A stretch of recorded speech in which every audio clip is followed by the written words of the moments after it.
All right, it is rivalry week. We finally made it here. It seems like it takes forever to get here, and then before you know it, here we are. It's the college football corner with Fletch and Randy.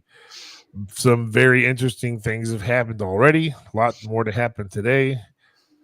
Quick before we get into any of it, couple things. Update on Denise. She is out of the hospital in rehab under miraculous conditions. She's actually texting on Facebook, and she's doing incredible. So that Yeah. was awesome news. And shout out to a girl named Kira, a good friend of my daughter. She's 12, and she's a big fan of the show. She's too young to be able to chat in and all that. We understand that, but she's a big fan of the show. She wanted to know who that Randy guy was. So, Yeah. said he likes Bama, and I like the Bucks, but we both love college football. So. And real quick, YouTube, hit the bell, hit subscribe, and give us a thumbs up on follow us on Facebook. And let's grow the show. And join in. If you guys are up, it's a little different for us early, and it's like the old days, 9 o'clock in the morning on a Saturday. But why not? And we'll get it going. So we were just talking off air about if anybody feels like we do, it's because you stayed up late and watched that 8 overtime game with Georgia and Georgia Tech. And what a battle that was, despite I'm not a big fan of going to 2-point conversions and having to back and forth like that. I'd rather see him do front of 25 at that very least. And even that, but despite all that, it was one heck of a game to watch. Yeah, it was. It was a heck of a game. I tell you, Georgia Tech was really just kind of taking it to them most of that game. And they had almost 600 yards of offense or something like that. But Georgia, and I've said it several times before, Kirby Smart is just so good at making adjustments at halftime. And he seemed to have to do it an awful lot this season where they get off to a really slow start for some reason. Carson Beck looks like he'd never seen a football before. And then, they get to the second half and, he heats up and plays better. But, the big difference, the defense adjustments that are made just make a huge difference in these games in the second half. A great comeback by Georgia. Georgia Tech just wouldn't go away. It made it a heck of a game. But, yeah, I kind of hate the 2-point conversions thing. It's like, can you get a couple of yards? And next team, can you get a couple of yards? And yeah, it's on. You might as well almost have a field goal right. festival. We're just kicking it. It just seems from the 25 in seems a little cool because you got a chance to get a first down or two, and but from the I know they want these long games, but that's a horrible solution. I think this 2-point conversions. Now, and everybody's gassed and exhausted, and you're trying to come up with one play, one pick, and it's just I don't know. All right. Then, go ahead. Then watching Colorado yesterday, I was really, really surprised at what they did to Oklahoma State. And I had told Fletch, I think last night when we were talking that, I think that probably Utah and Oklahoma State are probably two of the biggest disappointments in college football this year. And, I know injuries and all that stuff can come into play with that. But, that were two teams that had expectations and predictions of being, a top 10 program and having a great season and all that. And they've just both been gosh awful. I'm just looking, I thought Colorado and Oklahoma State, man, that's going to be a heck of a game. And 52-0. Colorado just keeps stepping up and, improving and, having a good season. So, hats off to them. But, the other two programs have just been a hot mess this year. Yeah, if I'm not mistaken, Oklahoma State was the Big 12 winner last year. So I don't know when the last time a team won a conference and went over the next year because they lost every game in the conference. They're 0-9. But I thought they won it last year. If not, they were right up there. But yeah, right. A huge disappointment. They were kind of the favorites, like you said, coming in, but then Utah joining and then being so good in the Pac-12, such a strong team just traditionally. And, of course, yeah, it's no surprise Cam Rising didn't play because the guy can't put a whole season together for like the last 3 years. So it's no offense to him. It's just the way it is. So it's nothing new for Utah to have to play without him. So huge, yeah, pretty underwhelming, that both those teams, which is a kind of a shocker. And I got a whole lot of Big 12 to get into because it's actually cringingly interesting how that is going to lay out because there's so many variables in trying to figure out who's going to play in that championship game. But Right. yeah, there were a lot of games yesterday. I was surprised. It was almost like another Saturday, but I know I think was it Nebraska to beat Iowa? Is that right? Iowa, Nebraska? I can't remember. No, I think Nebraska won that game. Yeah, that's right. To beat. So it's a good win for Nebraska. That was nice. And so yeah, a lot of football, and some of the big games are coming up today. We got a few of them to talk about. None bigger than what's happening tonight. Which I mean, to have a game of that magnitude, Texas A&M, and to have it decide when it goes to the championship game. That's what you kind of want. And I think that's the only one that's kind of doing that head to head like that. Other ones are like if you win and these people lose and stuff like that. So, but all of the conferences of the Power Four have yet to be decided who's playing in the game. So that's kind of nice going into the last week. Right. Yeah. The winner of the Texas A&M game gets Georgia in the SEC championship. The only oddball thing about that, and of course we don't know this to be a fact until everything's said and done, but for almost everything we see says regardless of who wins or loses that game, one of those teams is going to get the bye, of course, and be in the top four. But the other team's probably going to make the playoffs also. So they were talking about that last night over and over that basically Georgia just needs to win one of these last two games, to get it into the playoffs. So you would like to see like it's been in the past that these conference games really mean so much other than just just hey, we're conference champions, but unfortunately, the way that they've changed, went to a 12-team thing. I mean, don't get me wrong, it's great to win a conference championship, but the bigger picture is to make the playoffs and have a shot at winning a national championship. Excuse me. Yeah, man. The host of what's the Gene Tessitore, whatever the guy's name is, that was calling the game last night with Palmer. He kept saying Georgia wins this, they stamp their ticket in, they're going in. And I'm not saying they're not, but I'm not saying I can't sit there and say for sure Georgia's going to get in. They're tops of the SEC, as far as they're in the game because that was a non-conference game, so they're going to that. But they've, I think they've earned their way in. There's no doubt. But I don't think last night had anything to do with it. If they lose that game, I think they still got a good chance to get in despite not winning if they don't win the SEC championship because they got some really good wins. And their losses, not necessarily the horrible teams, but they were, beat down as far as Ole Miss goes, and then, of course, the Alabama game was first half beat down, second half comeback, fall short, so – but this is like you and I said, they haven't looked the part all year. Sometimes they've looked incredible the part, like against Texas, but other times, but like Heather Dennett says a lot. Who has, who's the dominant team that's done it all year? And I don't think there's anybody. So it's really up in the air. And a lot of people say Oregon. Oregon's undefeated, but I don't know if they've looked dominant all year. Like they just go up and beat anybody, and especially they had playing. Yeah, they had a couple point game last week, didn't they? Where they only won by a couple points. Yeah. I mean, it's not taking anything away from them. Much like the Big Ten, as good as it is, it's not like playing in the SEC. So even though you've run over everybody, and so to speak, not run over everybody, you've won them all in the Big Ten. Playing some of the SEC teams is definitely going to be somewhat of an eye opener. So it's just going to make for a really good playoff, and I think we're really in due for a good playoff. Excuse me. We got a chat already, which is nice. So let's see who is up with us. And it is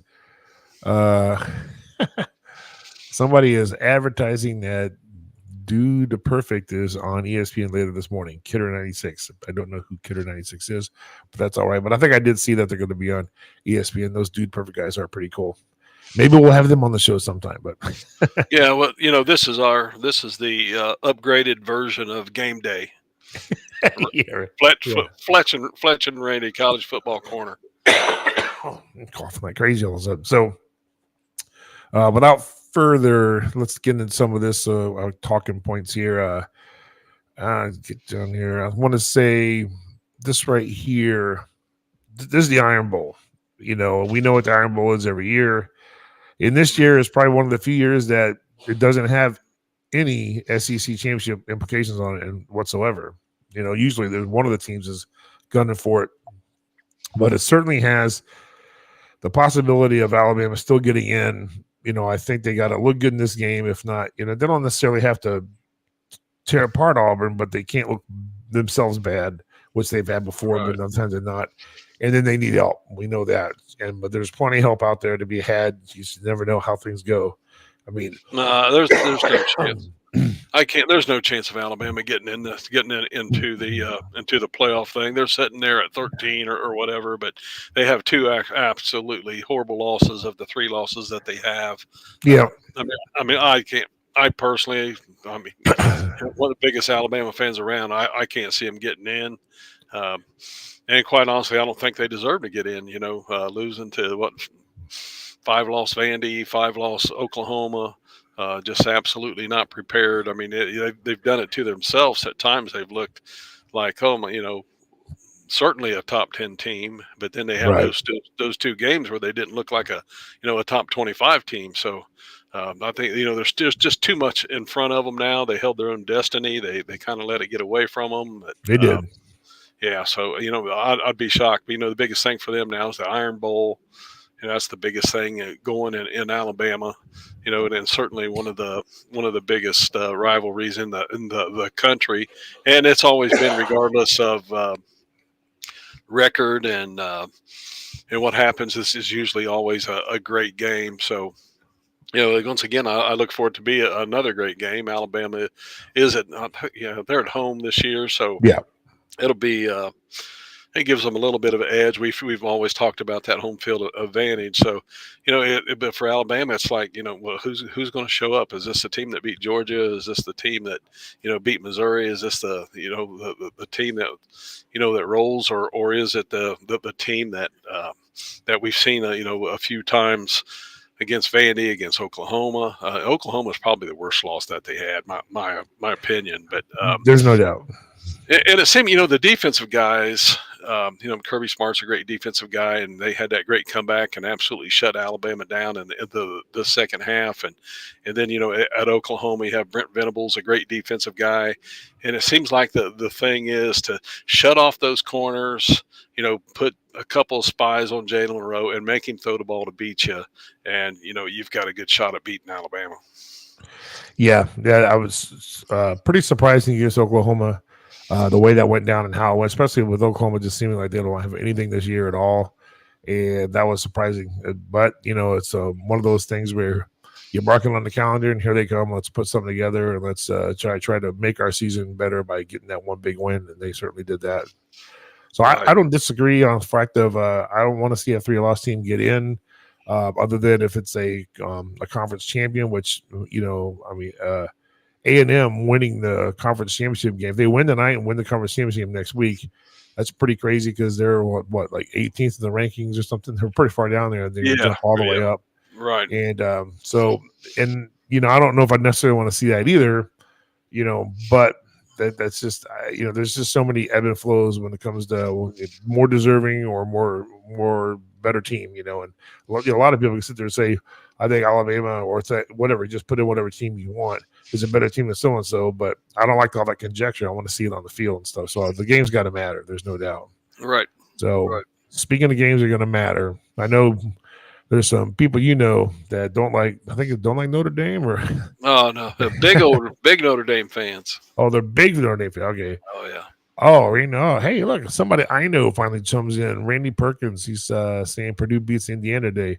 That would be a super shocker and could certainly hurt Indiana's chances of staying in the 12-team playoff if they lay an egg on Purdue, with Purdue being pretty bad. I know Randy's got some family that's Purdue people, so he's a boiler-up guy. There's no doubt. So that would be super shocker if Purdue was able to pull off that upset. But with Notre Dame and SC, I know it's one of those games they always talk about. You never know what happens, throw the records out and all that.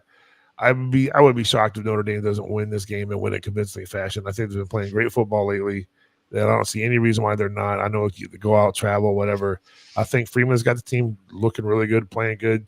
And I think they've wiped off the whole NIU loss completely. I don't think that even matters because of how good they've played against who they've played. So I would expect them to see them win this and certainly get into the CFB with that record. Yeah, I think Notre Dame should be able to take care of business here. You would think, but of course, week by week, we always see something that's pretty shocking, and especially it being a rivalry week. But going back to that Purdue Indiana game, where's that game at? I think it is at Purdue, if I'm not mistaken. Let me see if I can pull up the standings here real quick or the schedule. Maybe. I mean, that's certainly something that Purdue has pulled off upsets. Oh yeah, over the years. Being at home could be an advantage for them, but just not with that coach. well, true. Yeah. And then if they, Indiana's had a great season, so I don't see that happening. But hey, you never know. Nah, it's at Indiana. That's a game over. Yeah, that makes it even worse. So Yeah. maybe we'll see a great game there, and maybe his wish will come true, but we'll see. Right. Yeah. I would certainly take Indiana in that. No offense to Purdue. Coming off a loss to Ohio State, I think Cignetti's done a very good job at IU, and I think he just wants to make sure they go out and say, we're not as good as them, but we're as better than most, and they come out with a nice convincing win, especially against a team that you're supposed to just, beat, to a pulp. So, well, yeah. that would certainly knock Indiana out of the playoffs, in my opinion, with the beatdown they took from Ohio State, the easy schedule that they've played. So, I mean, if Purdue did come in and knock them off, that knocks Indiana completely out of the playoffs.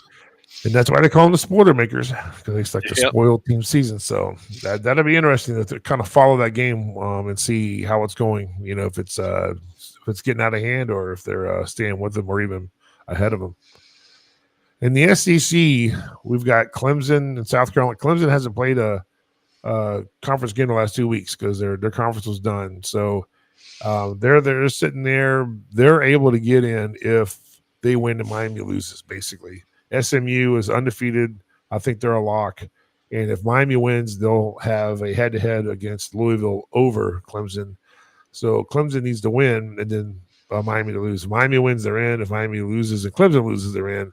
Clemson needs to win and have Miami lose. That's pretty straightforward there. So I really don't know if Clemson – this is a tough one because I think South Carolina's playing great football. And if they were at home, I would probably pick South Carolina to win this game. And I still think they can win it on the road at Clemson because I think they're a better team, but it'll be interesting because it's a road game.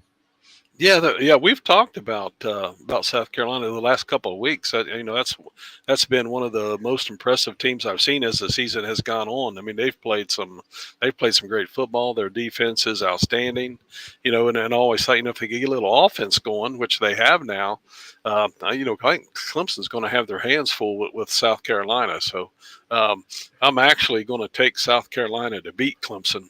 At Clemson, I think at Clemson has done very well, but they still have that whole portal thing and Dabo Swinney with, the way he goes about that. I mean, don't get me wrong. I still think he's a great coach, but sure, sometimes you have to adapt to the game. So but, I'm going to take South Carolina in this one. Them being on the road is the only thing that's making me think that to give them a chance. But yeah, and I still think it's slim, and I just think Carolina is a better team. So I'll go with you on that. Even though it's a road game for Carolina, I think they win. But if Clemson wins, I think it's because they get some at home or something, momentum in the crowd. Mm-hmm. If this is South Carolina, it'd be crazy. It'd be awesome, but it's not. And then the other one is Syracuse and the U. The Syracuse have a chance in this game. I actually think they do. They're playing at home, and Miami is just looked weird and weird games. You just never know. And I don't think Syracuse is a bad team. They throw the ball a ton. I don't know if I trust Kyle McCord as much, but I don't know if I think Miami's got a great passing defense. So, yeah, that's Miami has pulled some games out. At the very end, they've looked so, but they keep getting the wins. So that's the big thing. Syracuse, it seems to be at times they really perform well, and other times they They don't. McCord throws 6 interceptions and 4 pick sixes, and Right. so a little bit inconsistency with Syracuse, and Miami. You can say I can say that, but they still find a way to win, and Right. that's been the difference. I think they'll find a way to win this one also. Yeah, I'm with you on that one too. I go with the South Carolina and the other one like you, but in this one I think Miami will, which we're both picking road games in that one, so that's interesting as well. But yeah, I think Miami just finds a way to win it. I know Syracuse got nothing to play for, and they're at home, so they can lay it all out there. But I think from like you talk about a lot, a talent standpoint, I think the U's got a little bit more talent just in general, and that'll usually prevails in the second half. So right. The big one at noon, which is affectionately called the game. This does have meaning to it. Ohio State cannot go to the Big Ten championship if they don't win this game. If they lose this game, then they'll have a second loss, and that'll put either Indiana or Penn State into the game with Oregon. And Ohio State desperately wants to win this game because of the last 3 years. Then also they want to go to the big. So they're going to be playing for sure, to win. And for everything we've seen during the year, they should beat Michigan. I know Michigan's got great players. They're just not got a bunch of great players anymore. And they're, so I think they're to come out trying to run the football because that's what they do best. So Ohio State's just got to man up and stop the run, make them be in the passing game, and inspire the quarterback, depending on who they play. But I think Ohio State wins this game. I don't think it's close. No, I don't either. Michigan gone through so many changes. A whole new coaching staff. Much like Alabama went through. Some inconsistencies. They've still played well at times. Ohio State has played really well. Their one loss, at Oregon, one of the toughest places to play by a point, and basically some clock mismanagement with a chance to win. So I think Michigan's going to have a tough time going into Ohio State. I don't see anything that they can do to win this game. They have won 3 in a row. They have brought back the rivalry, and I think that's great. That puts a little bit more spark into this game. But, it's to me, it's lost a little bit. I would really like to see Harbaugh still be there and, right. In Ohio State playing like they are and having that, big smash mouth matchup. I don't know with all the changes that Michigan has gone through that we're going to have that. I think Ohio State's probably going to end up dominating this game, especially in the second half, fourth quarter. I think they take care of this one fairly easily. Yeah, I don't like the fact that losing players is part of the game, and they've lost some key players the last few weeks and then earlier in the season. But great teams go fight through adversity, and the Buckeyes certainly have done that through the players they've lost.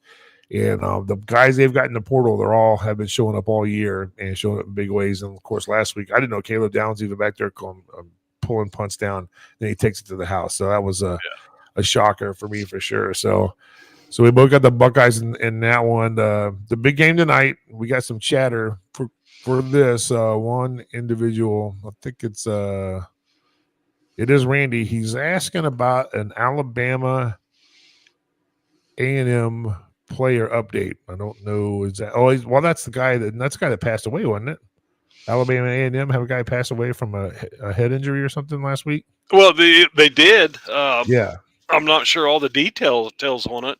I don't have an update on it, but I did see that and read a little article about it, but I don't know a whole lot about it. Very unfortunate and sad, to hear that, but I really don't know a whole lot about it. Yeah, I didn't see. I read a little bit, but I didn't see any video or anything of it. Which it's good that they don't video stuff like throw that up there for everybody to watch. Right. Like Hank Gathers stuff back in the day. So I did hear that if we're talking about the same thing, that player did pass away. I want to say it was a couple of days ago from the injuries he sustained in the game. So thoughts and prayers out to that guy and their families. Oh, sure, absolutely. The teams. So this game here is A&M and Texas, and this is for all the marbles to go to the SEC championship game, play Georgia, which is beatable. So, I mean, either one of these teams could beat Georgia. Georgia could beat either one of these teams. They have beat Texas. So, Hmm. Texas probably would love to have another shot, and A&M just A&M's playing to get in. I don't think they get in if they don't win this game. No, I think they no, got to win the SEC to get in. So they're playing for their life. yeah, Texas is certainly playing like anybody else. They want to get in and win, but I think they might be, the teams they've beat isn't incredibly tough. When you look at their schedule, they didn't play a lot of the great teams.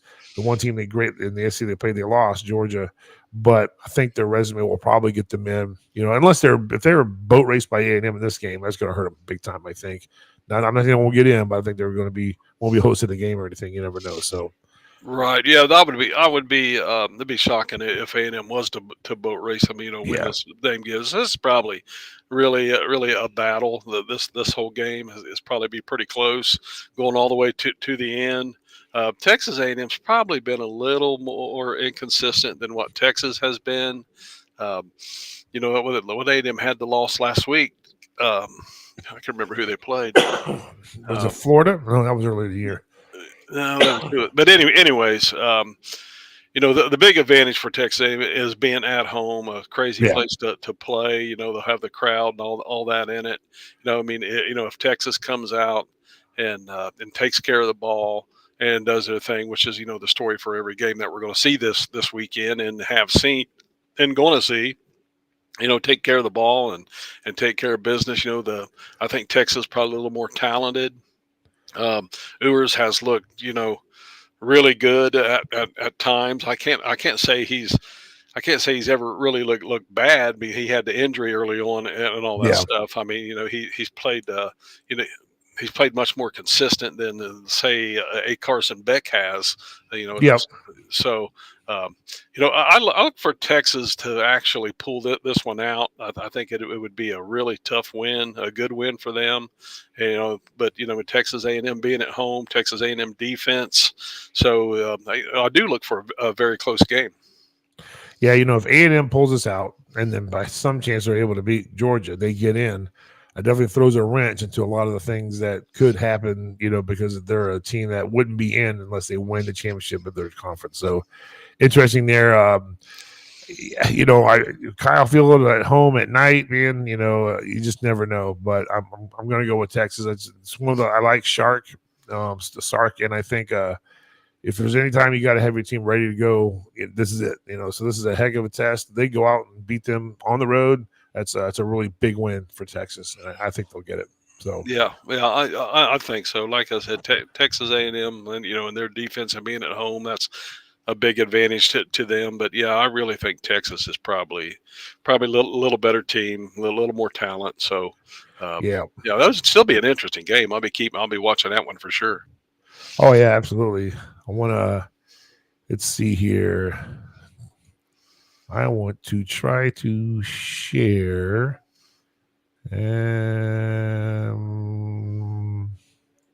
Let's just do it this way. So I got this generator I found for the Big 12, and basically with the Big 12, we've got Colorado. They've already won. They're 7-2. Behind them, that are the two lost teams, are Arizona State, BYU, and Iowa State.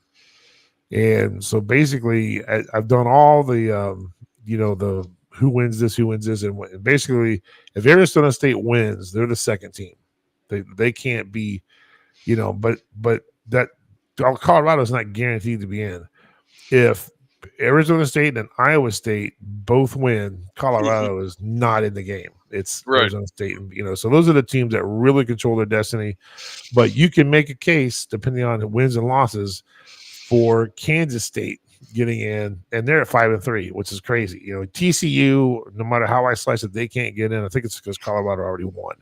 Right. So Kansas State can get in, as well as Baylor, Iowa State, BYU, but Arizona State and Iowa State, that they both win, they're jumping everybody and they're going to the final game. So even though Colorado's sitting there and they've got a 7-2 and they look great, so my question is, and I want to say yes, but my question is, do you think Colorado can get in if they don't play for the Big 12 and they have 7-2 sitting on their record?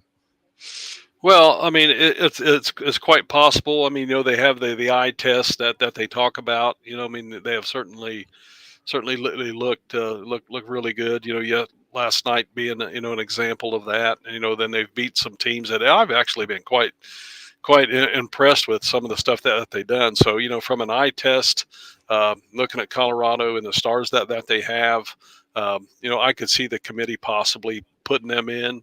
Um, late in one of those spots. And like you said, I think that all depends on what happens today. They would have to have some things certainly go their way. There's my daughter. What are you doing? Look. Okay, well, she's got us on. All right. Okay, All right. go watch us. Go watch us. Today's finally the day. She's all excited about us beating Michigan, so it's gonna happen. It's gonna happen. I think so. But I was trying to think. Okay, it's going to come down to I feel the ACC is getting one team in, based on who's going to be with Miami in that final game, whether it's SMU. SMU, if they win it all, I think that means they beat Miami. If Miami gets to that game, I think that knocks Miami out, based on some losses they've had. It's possible, but when you look at, who do you think's a better team, Miami or Colorado? Well, I guess I would say Miami, but Colorado keeps proving me wrong. Right. Week by week, and they've won some games that I thought would either be really close or that they would lose, and they've won quite handedly. So that's a little bit of a tough one. Miami a little bit inconsistent. Miami's probably has as good as Sanders is at quarterback. Miami guys probably just a little bit better, and I'm gonna say that Miami's defense may be a little bit better, but like I said, I would say Miami, but Colorado keeps proving me wrong. So I don't know. They would only the only way we know for sure if they were to line up and play, but that's not going to happen unless they both get into the playoffs. So Right. I mean that's a little bit of a tough one. I can see that going either way, honestly. Yeah, that's I think those teams are much like what you were saying is what I feel that would be a great game to be able to see, because it's kind of hard to pick who would be better without them playing each other. And Right. If they both were able to get in, which is possible, they can both win their division, their conferences, and if they're able to line up by some chance, wouldn't that'd be incredible? Because I don't, they're both Heisman quarterbacks. I don't know, Shador hasn't quite got the Heisman talk that Ward has got, and then of course Shador is fighting his own player with Travis Hunter, which I, based on what he did yesterday, I think the Heisman's got to be his. I mean, he is just, it's incredible. It really is. So that would be an interesting game to play, because I think I agree. I think both their defenses are super great, but I do think Colorado's got a few more explosive players on offense. But that doesn't. But line play is everything. If anybody gets control of the line, it's just going to probably swing the game in that direction. So that would be an awesome game to see. Yeah, it would, and I would lean more towards Miami for that. Going back to the performance of Travis Hunter yesterday, and then I watched Boise State at Ashton Jannety. I mean, that guy is a friggin' monster. He is really something. The big difference here to me is the push. I mean. Deion Sanders has pushed Travis Hunter down our throats, down the media's throats. I mean, and I'm sure that since him doing that, that's certainly going to help Travis Hunter, because everybody hears it. He's on a line. Well, he most certainly won the Heisman today. This performance is unbelievable. On the other side, I'm looking at a guy that, hey, this guy's pretty daggone impressive too. Now, he don't play both sides of the ball. Right. And so, then we look at, what exactly is the Heisman, and, right.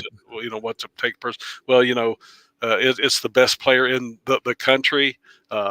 Travis Hunter certainly has a case for that, but, I'd say that he probably does win this, but he's also has been shoved down everybody's throat.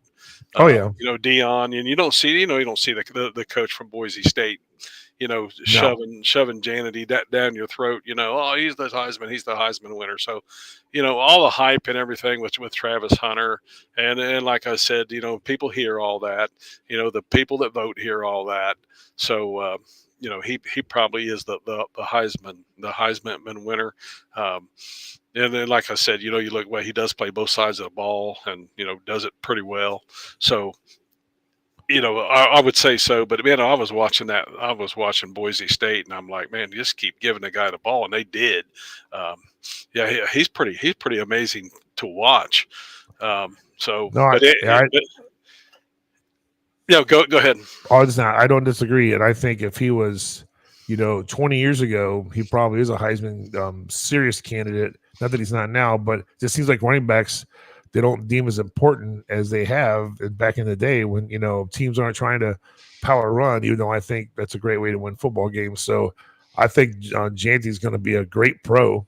He's going to make a lot of money in pro football.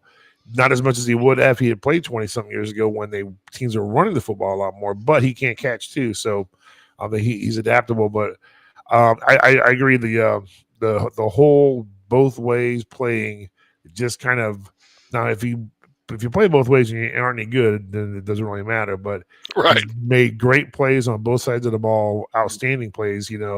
Crazy catches. He had a catch yesterday where he couldn't have been. I think the guy fouled him twice in the same play. The right. defender. Face mask and pass interference, and he still caught the ball. Yeah.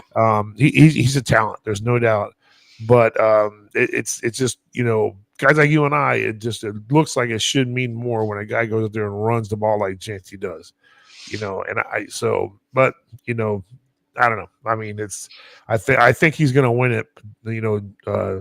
Travis Hunter, but that's not necessarily the guy that I think, I don't say should win it it shouldn't be a lock now, but I think they're making it a lock. The media, like you said, they put the push for it.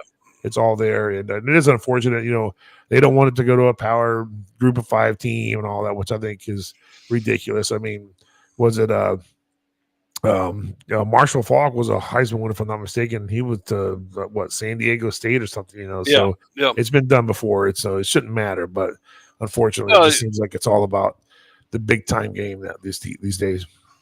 Yeah, you would like to see their performance on the field is what makes a Heisman winner any other kind of awards and all that stuff that they get.